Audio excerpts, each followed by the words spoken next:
Assalamualaikum warahmatullahi wabarakatuh.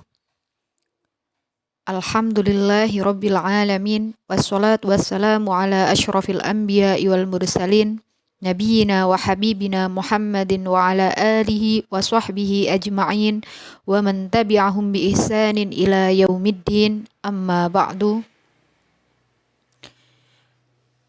Bagaimana kabar kalian hari ini? Alhamdulillah kita bertemu lagi di pelajaran kemuhammadiyahan, dan pada kesempatan kali ini Ustazah akan menjelaskan tentang rangkuman dari bab 1 dan bab 2 yang sudah Ustazah jelaskan di pekan sebelumnya.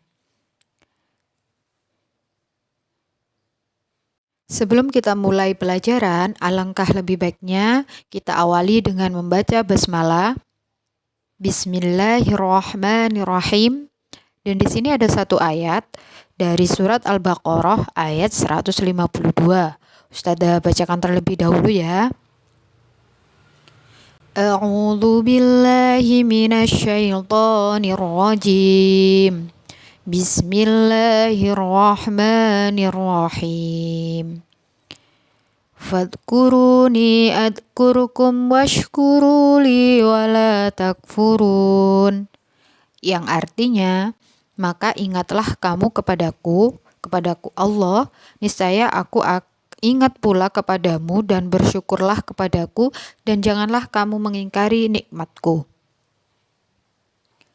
Apa kaitannya dengan pelajaran hari ini? Jadi kita disuruh selalu bersyukur dan selalu mengingat Allah, karena kita pada detik ini bisa melanjutkan aktivitas kita untuk thalabul ilmi atau untuk mencari ilmu. Nah, itu adalah suatu bentuk rasa syukur kita karena kita masih bisa menikmati ilmu sampai detik ini. Jadi kita harus bersyukur dan selalu mengingat Allah.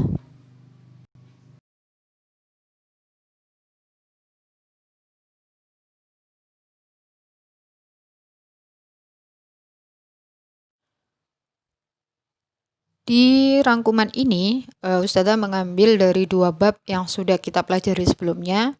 Bab pertama adalah tentang Muhammadiyah sebagai gerakan pendidikan, dan yang kedua adalah sejarah hidup dan kepribadian tokoh Muhammadiyah.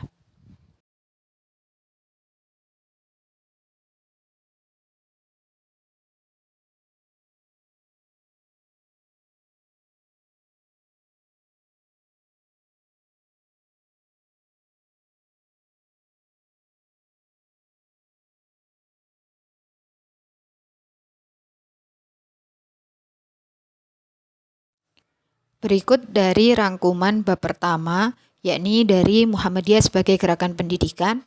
Yang pertama, Ki Haji Ahmad Dahlan mendirikan sekolah awalnya menggunakan teras rumahnya untuk digunakan belajar, membuat meja dan papan tulis dibantu oleh murid-murid beliau. Muridnya bertambah terus sehingga kelas harus berpindah di serambi rumahnya agar lebih luas. Sekolah ini diresmikan pada tanggal 1 Desember 1911 dengan nama Sekolah Ibtidaiyah Diniyah Islamiyah.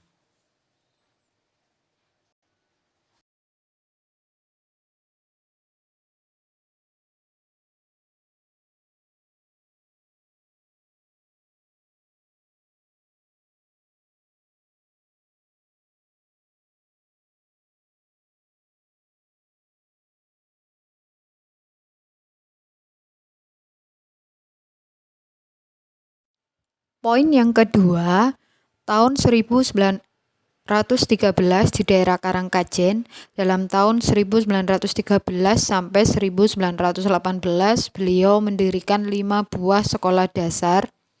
Tahun 1919 mendirikan Hoge School Muhammadiyah yang kemudian pada tahun 1921 diganti namanya menjadi Quick School Muhammadiyah. Sekolah ini pada tahun 1923 dipecah menjadi 2 untuk laki-laki dan perempuan. Pada tahun 1930 namanya diganti menjadi Muallimin dan Muallimat. Nah, mungkin anak-anak ada yang sudah tahu sekolah ini. Jadi Sekolah Mu'allimin dan Mu'allimat itu adalah sekolah yang langsung di bawah naungan pimpinan pusat Muhammadiyah untuk yang Mu'allimin, dan yang Mu'allimat di bawah naungan pimpinan pusat Aisyah langsung. Tepatnya ini di Yogyakarta. Jadi kalau Mu'allimin adalah khusus untuk laki-laki dan yang Mu'allimat adalah khusus untuk perempuan. Dan dua sekolah ini bagaikan sekolah kader yang akan mencetak para siswanya itu menjadi kader penerus Muhammadiyah di masa yang akan datang.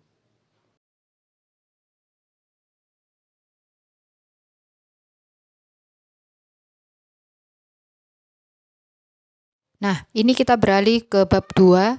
Jadi rangkuman dari sejarah hidup dan kepribadian tokoh Muhammadiyah.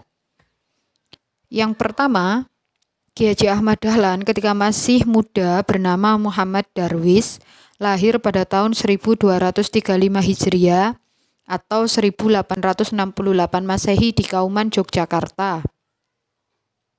Ia merupakan anak seorang pejabat khotib di Masjid Besar Kesultanan Yogyakarta bernama Kiai Haji Abu Bakar Kiai Haji Sulaiman, dan ibunya merupakan putri pejabat penghulu kesultanan yaitu Haji Ibrahim bin Kiai Haji Hasan.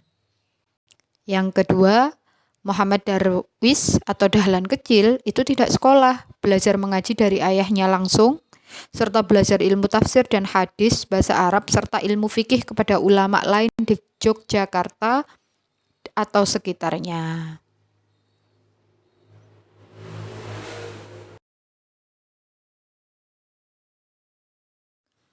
Poin yang ketiga, kepribadian Kiai Dahlan yang lain adalah supel atau mudah bergaul. Ia memiliki banyak teman mulai dari orang biasa, para kiai, priai, dan para bangsawan keraton, bahkan para pendeta Kristen. Dan poin yang keempat, gagasan Kiai Dahlan tentang kehidupan sosial, ia mempelopori berdirinya rumah yatim, rumah sakit, metode penyaluran zakat, sedekah, kurban, dan lain-lain. Dalam hal pendidikan, ia menggagas pendidikan yang menyatukan ilmu agama dan ilmu pengetahuan umum. Dari poin yang keempat ini, semuanya bisa kita rasakan satu-satu. Ada rumah yatim seperti di dekat sekolah kita yang punya pimpinan cabang Muhammadiyah Wiyung. Jadi di situ ada panti asuhan Kiai Haji Mas Mansur khusus putra, dan di daerah Wiyung itu ada panti asuhan khusus putri yang mungkin beberapa dari kalian ada yang kemudian tinggal di sana. Yang kedua adalah rumah sakit. Rumah sakit ini kita juga merasakan sampai detik ini. Untuk di Surabaya, Rumah Sakit Muhammadiyah memang jauh dari sekolah kita, adanya di daerah Ampel. Jadi di belakangnya ini Sunan Ampel. Nah, kemudian ada metode penyaluran zakat. Ini ada lazismu yang sampai hari ini mungkin kita juga akan tahu, sedekah, kurban, dan lain-lain. Nah, untuk pendidikan, bagaimana Kiai Haji Ahmad Dahlan ingin menyatukan antara ilmu agama dan ilmu pengetahuan umum. Ini juga mempunyai sejarah yang panjang.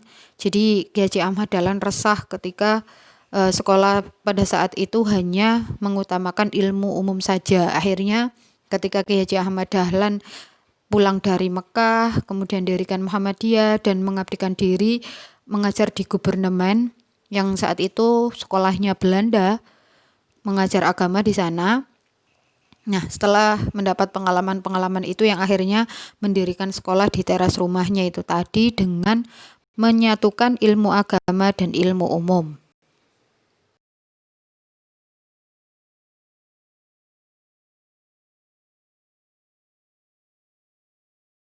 Nah, itulah tadi rangkuman dari bab 1 dan bab 2 anak-anakku.